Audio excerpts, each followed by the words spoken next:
তো বাংলাদেশের ভেতরে বর্তমানে যে অবস্থা, অতীতের বিভিন্ন প্রসঙ্গ নিয়ে যেভাবে কথা ছালাছালি শুরু হয়েছে এবং একটা হিংসা চর্চা আরম্ভ হয়েছে, এইটা খুব পেছন থেকে উস্কে দেয়া হচ্ছে। যারা উস্কে দিয়েছে তারা আধিপত্যবাদী, সাম্রাজ্যবাদী, তাদের এজেন্ট। তো এই দেশে লক্ষ লক্ষ এজেন্ট তারা তৈরি করে রেখেছে। বিশেষ করে বিগত 15 বছরে তাদের এজেন্ট তো কোনো অভাব নেই। তো এরাই খুব দূর থেকে বুদ্ধিভিত্তিক কতগুলো যৌক্তিক বিষয় সামনে এনে আমাদেরকে একটা বিরাট অনৈক্যের দিকে ঠেলে দিচ্ছে, যাতে করে সামনে যে বাংলাদেশ আক্রান্ত হওয়ার একটা বা বাংলাদেশকে টুকরো করার নতুন যে বিশ্ব মানচিত্র তৈরি হয়েছে, সেই মানচিত্রের আওতায় আমাদের দেশকেও টুকরো টুকরো করার যে ষড়যন্ত্র করে রাখা আছে, সেটা বাস্তবায়ন যাতে করা যায়, এই জন্য বিভিন্ন দলগুলোকে এখন থেকে তারা একেবারে টুকরো টুকরো করে ফেলার কাজ শুরু করেছে। আর আমরা তাদের ফাঁদে পা দিচ্ছি। এই মুহূর্তে আমি সবাইকে সাবধান করছি যে 5ই আগস্ট যেমন কোনো দলীয় পরিচয় ছিল না, এক ঐক্যবদ্ধ বাংলাদেশ আমরা ছিলাম। ঐক্যবদ্ধ জাতি হিসেবে আমরা আবির্ভূত হতে পারার কারণে এদেশের ছাত্র জনতা, সেনা, আলিম ওলামা, জেনারেল শিক্ষিত, নারী পুরুষ সবাই এক কাতারে এসে যাওয়ার কারণে আমরা ফ্যাসিবাদ থেকে মুক্তি পেয়েছি। আল্লাহ আমাদেরকে মুক্তি দিয়েছেন, আমরা একটি স্বাধীন বাংলাদেশ পেয়েছি। চক্রান্ত তো তখন থেকে চলমান, এখন আরো বেগবান সেই চক্রান্ত। তো এই মুহূর্তে আসলে আমাদের যার যার দলীয় একটা কার্যক্রম আছে, পরিচয় আছে, সেটা থাকুক, কিন্তু আমাদের আল্লাহ তাআলা একটা শিক্ষা দিয়েছেন 5ই আগস্ট, যে তোমরা 15 বছর বিভিন্ন দলীয় প্ল্যাটফর্ম থেকে আন্দোলন করেছো, যুগপৎ আন্দোলন করেছো, একদল এদিক থেকে ওই দিক থেকে সফল হওনি। সেই সফল না হওয়াটাও একটা মেসেজ যে এইভাবে সফলতা আসবে না। আমরা যখন সর্বদলীয় একটা ঐক্য তৈরি করে দলীয় পরিচয় ছাড়াই যখন বাংলাদেশী হিসেবে, বাংলা ভাষী হিসেবে এগিয়ে গেছি, মুসলিমরা মুসলিম, হিন্দুরা হিন্দু, এখানে আমাদের পরিচয় 3টা। 2টা হলো দেশীয় এবং আমাদের মাতৃভাষার পরিচয়, একটা হলো আমি বাংলাদেশী, আর একটা হলো আমি বাংলা ভাষী। আর ধর্মের ক্ষেত্রে যারা মুসলিম আমরা মুসলিম পরিচিত, যারা হিন্দু তারা হিন্দু ধর্মে পরিচিত, যারা বৌদ্ধ তারা বৌদ্ধের পরিচয় বহন করবেন। কিন্তু কমন 2টা পরিচয় আমাদের আছে, আমরা বাংলাদেশী, বাংলা ভাষী। বাস, আপনার ভাষা বাংলা, আমার ভাষা বাংলা, আপনার দেশ বাংলাদেশ, আমার দেশ বাংলাদেশ।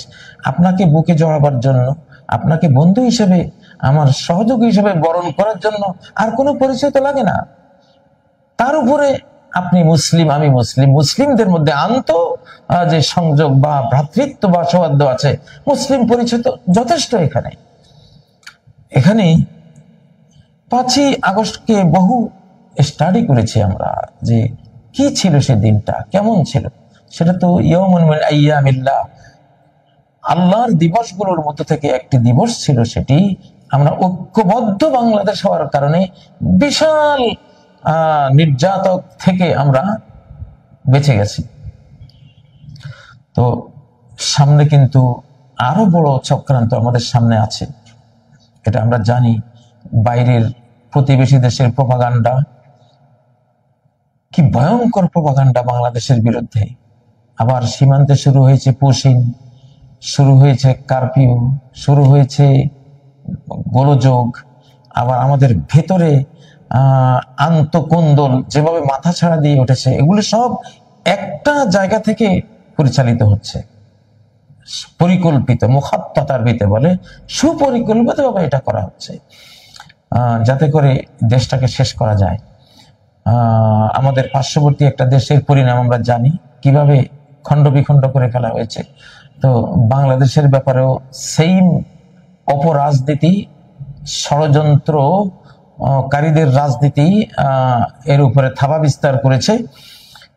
ইনশাআল্লাহ পাক ভারত যুদ্ধে যেমন অকল্পনীয় ফলটা এসেছে, যে আমরা যেমনটা আমি বিশেষ করে 5ই আগস্টের আগে পরে সবসময় বলে এসেছি যে এটা একটা শতাব্দী নতুন শুরু হয়েছে, আগের হিসেব নিকেশ এখন থাকবে না, যেমন থাকছে না, অলরেডি থাকতেছে না।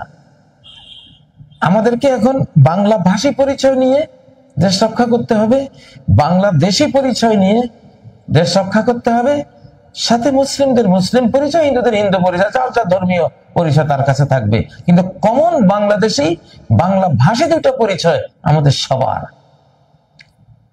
আপনি অমুক দল, আমি অমুক দল, আপনার পিছনে এই দোষ, ওনার এখন রানিং এই দোষ, মানে এই যে বিভিন্ন দোষ চর্চা শুরু হয়েছে, এটা শুরু করানো হয়েছে ইবলিসের যে জিন এজেন্টরা আর মানুষ এজেন্টরা মিলে, শায়াতিন আল জিন্নি ওয়াল ইনস, কোরআন যেটা বলছে, জিন শয়তান আর মানুষ শয়তানরা এই মানে বিচ্ছিন্নতাবাদ বাংলাদেশে উস্কে দিচ্ছে, যাতে করে সামনে কোনো আক্রমণ আসলে আমরা ডিভাইড অবস্থায় থাকলে কিছুই করতে পারবো না। যদি এমনটা হবে না ইনশাআল্লাহ, যারা ডিভাইড এন্ড রুলের নীতি নিয়ে, অপনীতি নিয়ে এগিয়ে যাচ্ছেন, হয়তো ভাবছেন বাংলাদেশকে কুক্ষিগত করবেন, আপনাদের এই স্বপ্ন আমরা ধূলিসাৎ করে দেব ইনশাআল্লাহ, ধূলিসাৎ করে দেব। আমি সর্বস্তরের বাংলাদেশের ধর্মীয় রাজনীতি করেন বা জাগতিক রাজনীতি করেন বা ধর্মীয় কোনো ব্যক্তি, অনেক অনেক কথা আছে। হয়তো যেমন আমি একটা এই শতাব্দীর একটা বৈশিষ্ট্য বোঝাবার জন্য দুই একটা এক্সাম্পল দিয়েছি। এক্সাম্পলের উদ্দেশ্য হলো একটা জিনিস ক্লিয়ার করা। আব্রাহাম লিঙ্কনের গণতন্ত্র 2024 পরবর্তী বাংলাদেশে পৃথিবীতে থাকবে না। বললাম আব্রাহাম লিঙ্কনের গণতন্ত্র থাকবে না বাংলাদেশে, থাকবে না মুসলিম বিশ্বে, আরব বিশ্বে তো নাই, কবে থেকে নাই। এখন কি আসবে? এখন আসবে খিলাফাতুন আলা মিনহাজিন নবুওয়া, নবুয়ত স্টাইলের শাসন পদ্ধতি। মিনহাজ মানে এটা রাজপথ, নবুয়ত মানে তো নবীগণের এটা নবীজির হাদিস, মুস্তাদে আহমদের এবং নাসিরুদ্দিন আলবানী সহিহ হাদিস সিরিজের হাদিস, খেলাফা আলা মিনহাজিন নবুওয়া, পৃথিবীতে নবুয়ত স্টাইলের খেলাফত শুরু হবে। অলরেডি এটা শুরু হয়েছে, শিশু খেলাফার জন্ম হয়ে গেছে। তো সেটা আসে কিভাবে? সেটা কোনো নির্বাচন করে আসে না, সেটা আল্লাহ তাআলা মনোনীত করেন। যেমন হযরত ইমাম মাহদিকে আল্লাহ মনোনীত করবেন, সেটা আমরা ভোট দিয়ে তাকে মাহদি বানাতে পারবো না। উনি আল্লাহর মনোনীত হয়ে তিনি ইমাম মাহদি হবেন। আচ্ছা, হযরত ঈসা আলাইহিস সালাম আসবেন, প্রায় 45 বছর বিশ্ব শাসন করবেন, ওনাকে কে ভোট দেবে? কেউ দেবে না, দেওয়ার কোনো প্রয়োজন নেই। উনি সরাসরি ফেরেশতার কাঁধে ভর করে সিরিয়ার যে সাদা মিনারাওয়ালা মসজিদ সেখানে নামবেন, ইমাম মাহদি বলবেন আপনি সালাত পড়ান, উনি বলেন না, এটা তোমরা এই উম্মতের বৈশিষ্ট্য হলো তোমরা একে অপরের ইমাম হও, আপনি ইমামত করেন। তিনি ইমামত করবেন, পরে ইমাম মাহদির পক্ষ থেকে তাকে খেলাফত বুঝিয়ে দেওয়া হবে, তিনি খলিফা। বাস, মনোনয়ন।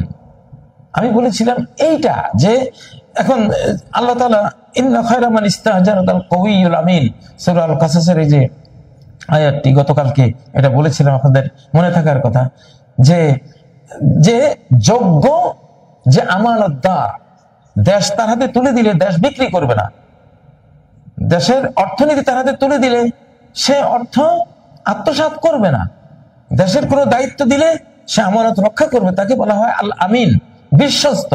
দেশের স্বাধীনতা বিকাবে না, দেশের সম্পদ আত্মসাৎ করবে না, দেশের মানুষের যে ন্যায্য অধিকার এটা সে নষ্ট করবে না, তাকে বলা হয় আল আমিন।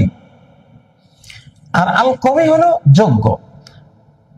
এখন থেকে সামনে অন্তত 2090 বা আগামী পুরো এক শতাব্দী যতদিন মুসলিম উম্মাহ থাকবে সিস্টেম হবে কে যোগ্য কে বিশ্বস্ত তাকে চুজ করা হবে, তোমাকে দায়িত্ব দেওয়া হবে।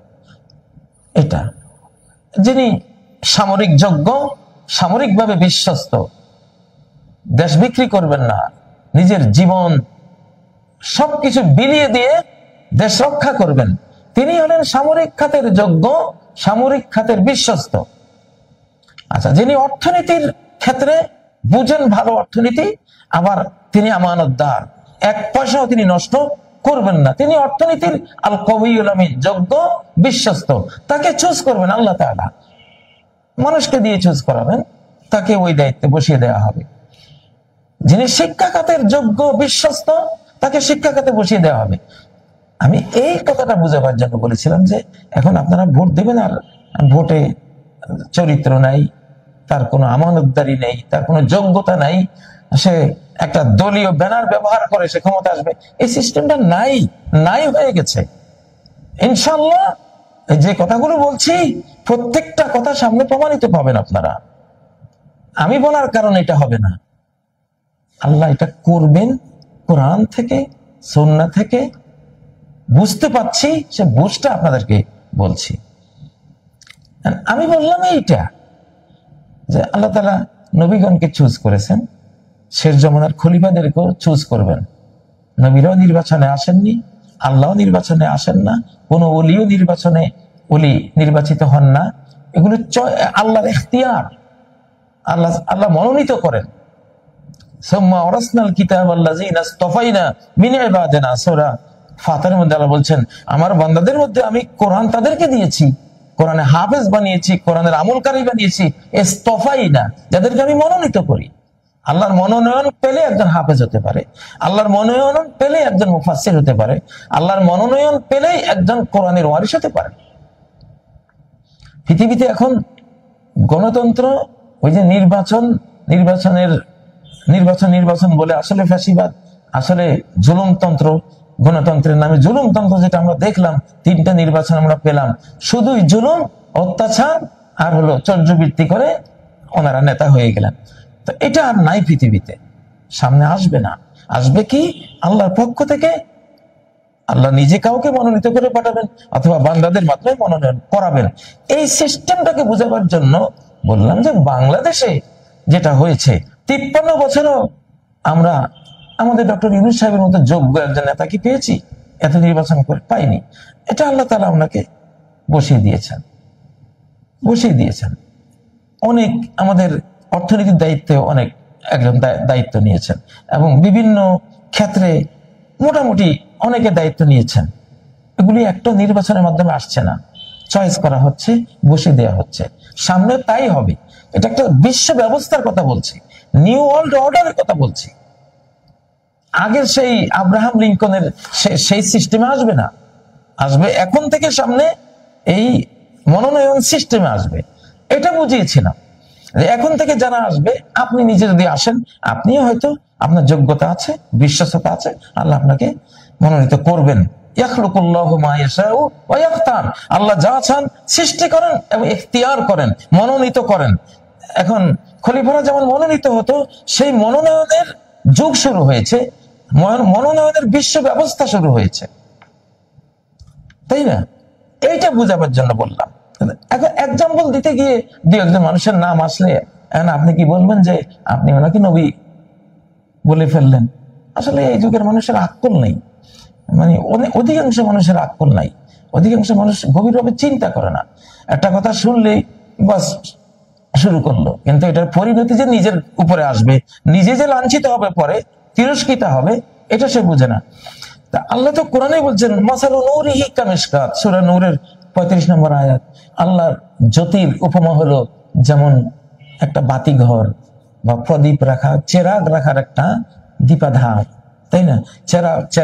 একটা প্রাচীরে ছিদ্র করে যেখানে একটা চেরাগ বসিয়ে দেওয়া হয়। আল্লাহ বলছেন আমার নূর, আল্লাহ নূরের এক্সাম্পল হলো সেই দীপাধারের মতো, সেই প্রাচীরের ওখানে যেই একটা আধার তৈরি করা হয় প্রদীপ রাখার মতো, তো আল্লাহর জ্যোতি হলো সেই দীপাধারের মতো। আপনি যদি বলেন তাহলে আল্লাহ তাহলে একটা চেরাগের মতো, এটা একটা ছোট্ট জিনিস, এত বড় আল্লাহ, অনন্ত অসীম আল্লাহ, কিভাবে নিজেকে এক্সাম্পল দিন? আরে বাবা, তো মেশকাতের মতো তার নূর, এটা বলে তিনি তো মেশকাত হয়ে যান না, তিনি তো দীপাদার হয়ে যান না। একটা এক্সাম্পল বুঝাবার জন্য একটা উদাহরণ দেয়া হয়েছে। সূরা আল ফাতির 29 নম্বর আয়াতে বলা হয়েছে যে মুহাম্মদুর রাসূলুল্লাহ সাল্লাল্লাহু আলাইহি ওয়াসাল্লাম এবং তার সাথে যারা আছেন তারা কেমন কাযারাইন আখরাজা শাতাহু, যেমন একটা চারা গাছ যে তার পাতা বের করেছে, তারপর ফাআযারাহু, তারপর এটাকে আরো পাতা এবং কিশলয়গুলো বেরিয়ে শক্তিশালী করেছে। এখন আল্লাহ রাসূল এবং সাহাবীদেরকে স্বয়ং আল্লাহ সূরা আল ফাতির 29 নম্বর আয়াতে একটা চারা গাছের সাথে তুলনা করেন। আপনি কি বলবেন তাহলে এটা কেমন হলো? নবীজির এত বড় মর্যাদা, ওনাকে চারা গাছ কিভাবে বলা হলো? এই যে কথায় কথায় আসলে কিছু মানুষ, মোটা বুদ্ধির মানুষ নিয়ে বহুত বিপদ হয়, এরাই সমাজটাকে নষ্ট করে। একটা কথা বুঝে না, নিজে বুঝে না। ও আফাতুহু মিনাল ফাহমিস সাকিমি, তার আফত হলো সে নিজে, তার বিপদ হলো সে নিজে বিপদ, সে নিজে বুঝে না, তার মোটা বুদ্ধি। অমুক কাফের, তমুক কাফের, মিলাদ পড়ে না সে কাফের, অমুকে কথা বলছে সে কাফের। উনি মানে কুফুরির এজেন্সি নিয়ে বসে আছেন বাংলাদেশে। কিছু আমাদের বন্ধুরা আছে, কুফুরির এজেন্সি নিয়ে ওনারা ব্যবসা করেন। তো এটা খুব খারাপ জিনিস। আউয়ালু বিদআতিন ফিল ইসলামি আত-তাকফির, ইসলামের প্রথম বেদাত, প্রথম কুসংস্কার হলো এক মুসলিম আর এক মুসলিমকে কাফের বলা। সেই বেদাতটা বাংলাদেশে আমাদের কিছু বন্ধুরা খুব চর্চা করেন, খুব দুঃখ লাগে। অথচ আফাতুহু মিনাল ফাহমিস সাকিমি, তার রুগ্ন বুঝতেই তার বিপদ, সে নিজে বুঝে না। তো যাই হোক, এখন কথা হলো বাংলাদেশকে এই যে কাদা ছোঁয়াছড়ির পরিবেশ, পিছন থেকে বুদ্ধি দিচ্ছে কেউ, ইবলিস আর ইবলিসের জিন সহযোগীরা আর মানুষ সহযোগীরা বুদ্ধি দিয়ে লাগিয়ে দিচ্ছে কাদা ছড়াছড়ি। তো আশা করি এগুলো করবেন না আপনারা। তিনটা পরিচয়ে বাংলাদেশটাকে রক্ষা করেন। আপনি মুসলিম অথবা আপনি হিন্দু বা বৌদ্ধ, যে কোনো একটা পরিচয় আপনি নেন, আর আপনি বাংলাদেশি, আপনি বাংলাভাষী, বাস। আর কোনো পরিচয় দরকার নেই। দলীয় পরিচয়গুলো থাকুক না। এই দল করলে বলবেন এই দলের এই ইতিহাস, ওই দল বললে কইবেন ও এই দল তো এই করছে। কবি ইকবালের যে শেখোয়া জবাবে শেখোয়া একটা কবিতা আছে, সেখানে দুইটা কবিতা, কেউ জিয়া কার বনু সুদ ফারা মোশরহ ফিক্রে ফারদা না করো মাহবে গমে দোষ রহ। মানে এগুলির বাংলা হলো, ইচ্ছে করে লভ্য ছেড়ে ক্ষতির দায়ে পড়ব কেন, ভবিষ্যতের চিন্তা ছেড়ে অতীত তরে কাঁদব কেন, অবাক হয়ে বুলবুলিদের বিলাপ গাথা শুনবো কেন, আমি তো আর পুষ্প নহি চুপ করিয়া থাকবো কেন। ডক্টর ইকবালের কবিতা। এই যে লভ্য ছেড়ে ইচ্ছে করে ক্ষতির দায়ে পড়বো কেন, ভবিষ্যতের চিন্তা ছেড়ে অতীত তরে কাঁদবো কেন। মানে অতীত নিয়ে এত কাঁদা ছড়াছড়ি তো এখন সময় না ভাই। এখন তো একটা বিরাট বাংলাদেশ এক ধরনের টালমটাল অবস্থার মধ্যে আছে। দয়া করে বিভেদের কথাগুলো কেউ বলবেন না। আপনার একজন ভাই একটা কথা বললে বা তার একটা দোষ থাকলে আপনি টেলিফোনে কথা বলেন, আপনি মিডিয়ায় এসে একেবারে তার ব্যাপারে একটা মন্তব্য করে দিলেন, একটা দলের ব্যাপারে একটা মন্তব্য করে দিলেন। দল একটা তো ফ্যাসিবাদী, তারা তো গেছে, তারা যাবেই, তারা যাক। আমি যদি অন্যায় করতাম আমিও যেতাম, আপনি অন্যায় করলে আপনি যেতে পারেন, যে গেছে সে যাক, কিন্তু বাকি যারা আছে তাদের তো ঐক্যবদ্ধ থাকতে হবে। আর যে গেছে তার ব্যক্তিরা তো আর সবাই যাওয়ার কথা না। ব্যক্তিরা যারা নির্দোষ, জাতি তাদেরকে দুই মাসে নেবেই, সেটা একটু সবর করতে হবে। নবী সাল্লাল্লাহু আলাইহি সাল্লাম তো আমাদেরকে দেশ পরিচালনার আদর্শ শিখিয়ে গেছেন। তো সেই আদর্শে তো মক্কা বিজয়ের দিন সবাইকে ক্ষমা করে দিয়েছেন। দুই চারজন অপরাধী যারা ছিল তাদের বিচার করেছেন। এখন ন্যায় বিচারের হাতে যারা ফ্যাসিবাদী ছিল তাদের ছেড়ে দেন, আর বাকিরা আপনারা ঐক্যবদ্ধ থাকেন। কিন্তু আপনারা যদি এইভাবে কাদা ছড়াছড়ি, দোষ চর্চা, একে অপরের বিরুদ্ধে এভাবে আক্রমণ শুরু করেন, তাহলে এই সুযোগটা কেমন হবে? দুই হরিণে, সিংওয়ালা দুই হরিণ দেখেন না ন্যাশনাল জিওগ্রাফিতে, কি লড়াই লাগিয়েছে, ফাঁকি দিয়ে চিতাবাঘ এসে একটাকে নিয়ে গেছে। ওরা তো দুজনে ক্লান্ত, নিজেরা মারামারি করে ক্লান্ত, এখন চিতাবাঘকে ট্যাকেল দেবে কিভাবে, তুলে নিয়ে গেছে। তো এমনটাই ইতিহাসে হয়েছে অতীতে। আল্লাহ তাআলা আমাদের দেশকে রক্ষা করুন। আমাদের এখন ঐক্যবদ্ধ বাংলাদেশ দরকার। সীসা ডালা প্রাচীর।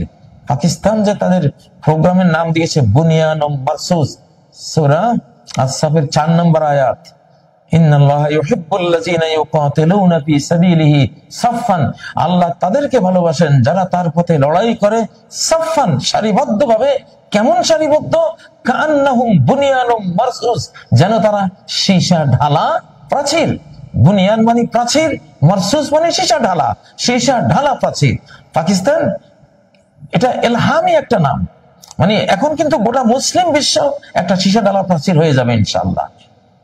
আমি আমার একটা এপিসোডে বলেছিলাম যে 57 মুসলিম দেশ মিলে অলরেডি একটা মুসলিম যুক্তরাষ্ট্র হয়ে আছে, জনগণ পর্যায়ে হয়ে গেছে ইনশাআল্লাহ।